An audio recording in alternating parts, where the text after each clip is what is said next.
Hi friends, പുതിയൊരു വീഡിയോയിലേക്ക് എല്ലാ കൂട്ടുകാർക്കും സ്വാഗതം. ഇന്ന് നമ്മൾ ചെയ്യാൻ പോകുന്നത് ഒരു സാധാരണ പെയിന്റിംഗ് വർക്കല്ല. ആദ്യമായി കാണുന്നവർക്ക് ഇതൊരു ഇരുമ്പാണെന്ന് പോലും വിശ്വസിക്കാൻ പറ്റാത്ത ഒരു മാറ്റമാണ്. വീഡിയോയുടെ അവസാനം വരെ കണ്ടാൽ ഒരു സാധാരണ സ്ക്വയർ ട്യൂബ് എങ്ങനെ മനോഹരമായ ഒരു തേക്ക് ഫിനിഷ് പാർട്ടീഷനായി മാറുന്നു എന്ന് നിങ്ങൾക്ക് കാണാം.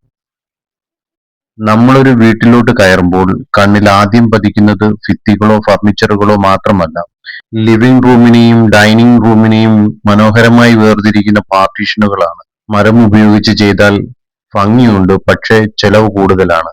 അതുകൊണ്ട് പലരും ചെയ്യുന്നത് അലൂമിനിയത്തിലും ലാമിനേറ്റ് ഷീറ്റുകളിലുമാണ്. എന്നാൽ നമ്മൾ ഇവിടെ ചെയ്യുന്നത് ഇരുമ്പിന്റെ സ്ക്വയർ ട്യൂബ് ഉപയോഗിച്ച് പാർട്ടീഷൻ നിർമ്മിക്കുന്നതാണ്. എന്നാൽ ശരിയായ ഫിനിഷ് നൽകിയാൽ ഇത് യഥാർത്ഥ തേക്ക് മരം പോലെ തന്നെ തോന്നും. ഇത് ചിലവ് വളരെ കുറവുമാണ്. ഇപ്പോൾ ഈ പാർട്ടീഷൻ മുഴുവൻ സ്ക്വയർ ട്യൂബ് കൊണ്ടാണ് നിർമ്മിച്ചിരിക്കുന്നത്. ആദ്യം അതിൽ എപ്പോക്സി പ്രൈമർ അടിച്ചിട്ടുണ്ട്. ഇരുമ്പിനെ തുരുമ്പിൽ നിന്ന് സംരക്ഷിക്കുകയും പിന്നീട് അടിക്കുന്ന പെയിന്റ് നല്ലപോലെ പിടിച്ചു നിൽക്കുകയും ചെയ്യാൻ എപ്പോക്സി പ്രൈമർ വളരെ പ്രധാനമാണ്. പ്രൈമർ ഉണങ്ങിയ ശേഷം ഓരോ വെൽഡിംഗ് ജോയിന്റും ശ്രദ്ധിച്ചു നോക്കാം. ചെറിയ ഗ്യാപ്പുകളും വെൽഡിംഗ് മാർക്കുകളും എല്ലാം കാണാം. ഇവ നേരിട്ട് പെയിന്റ് ചെയ്താൽ എത്ര നല്ല പെയിന്റ് അടിച്ചാലും ഫിനിഷ് മോശമാകും. അതുകൊണ്ടാണ് അടുത്ത ഘട്ടമായി ബോഡി ഫില്ലർ ഉപയോഗിക്കുന്നത്.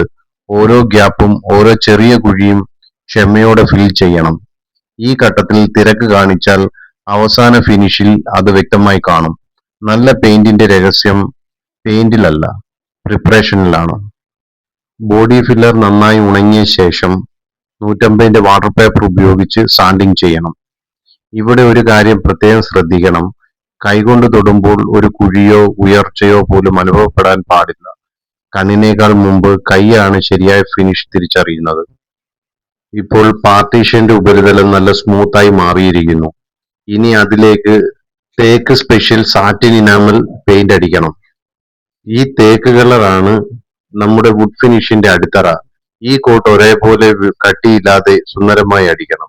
സാറ്റിൻ ഫിനിഷ് ആയതുകൊണ്ട് നല്ലൊരു എലിഗന്റ് ലുക്കും ലഭിക്കും. ഈ കോട്ട് ഉണങ്ങിയ ശേഷം തുടങ്ങുന്നതാണ് എല്ലാവർക്കും ഏറ്റവും ഇഷ്ടമുള്ള ഭാഗം. ബ്രൗൺ ഇനാമൽ ഉപയോഗിച്ച് തേക്കിന്റെ ഗ്രെയിൻസ് വരയ്ക്കുന്നത്. ഇവിടെ യാതൊരു മിഷനും സഹായിക്കില്ല. ഇത് പൂർണ്ണമായും അനുഭവവും കൈയുടെ നിയന്ത്രണവുമാണ്. പ്രകൃതിയിൽ 2 തേക്ക് മരങ്ങൾക്ക് ഒരേ ഡിസൈൻ ഇല്ല.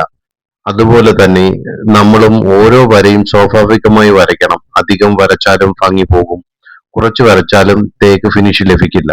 ശരിയായ ബാലൻസ് ആണ് ഇതിന്റെ രഹസ്യം. ഇപ്പോൾ നോക്കിയാൽ ഇത് ഇരുമ്പാണോ മരമാണോ എന്ന് പലർക്കും സംശയം തോന്നും. അതാണ് ഒരു നല്ല തേക്ക് ഫിനിഷിന്റെ വിജയം. അവസാന ഘട്ടമായി മാറ്റ് ക്ലിയർ സ്ലീക്ക് ആണ് അടിക്കുന്നത്.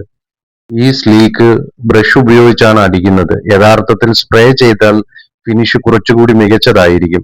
പക്ഷേ ഈ ജോലി വീടിനുള്ളിലായതുകൊണ്ടും ആളുകൾ താമസിക്കുന്ന സ്ഥലമായതുകൊണ്ടും സ്പ്രേ ചെയ്താൽ പെയിന്റിന്റെ മിസ്റ്റ് വീടിന്റെ മറ്റു ഭാഗങ്ങളിൽ വീഴാനും ഗന്ധം കൂടുതലാകാനും സാധ്യതയുണ്ട്. അതുകൊണ്ട് ഇവിടെ ബ്രഷ് ഉപയോഗിച്ചാണ് ക്ലിയർ കോട്ട് നൽകിയിരിക്കുന്നത്.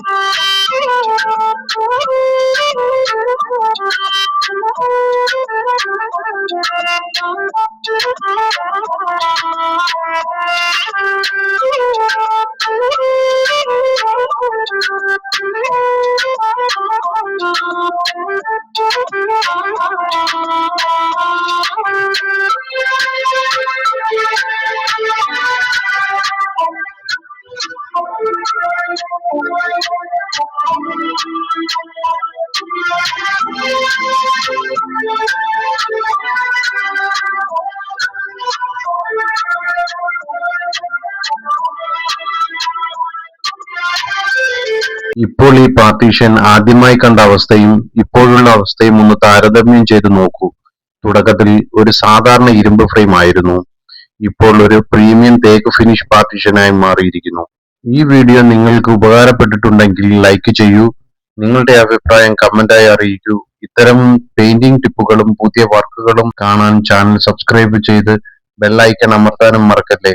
അടുത്ത വീഡിയോയിൽ മറ്റൊരു മനോഹരമായ പെയിന്റിംഗ് വർക്കുമായി വീണ്ടും കാണാം. നന്ദി.